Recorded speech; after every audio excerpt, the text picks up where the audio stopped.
Szóval minőkkor te most a nő megkavarsz? Hát kinek mit intézett a kormány? Rino, az meg csal a férjed. Úgy nyakon fogom baszni, hogy ezt a kurva gulyáslevest csövön keresztül szürcsöli majd. Ez igen, öcsém. Téged is, te tapló köcsög. Álljunk már meg, én nem is szeretem a gulyáslevest. Te akkor megjobban megérdemled. Ne nyugodjatok le a faszomba. Az összes faszom ki van ezzel a családdal. Úsoljátok, holdus geci.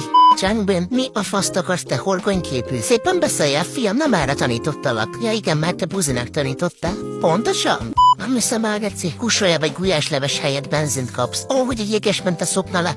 Valaki elmondaná, hogy itt miért mindenki egy orbitális nagy fasz. Azért bazd, mert 2 láb helyett 3-mal születtem. Na ide figyeljetek is, geci majom. Remélem bazd meg egy vonat rövid nadrágot szab rád. Te homofób geci. Én most megyek és beveszek egy cián kapszulát. Mit gondoltok?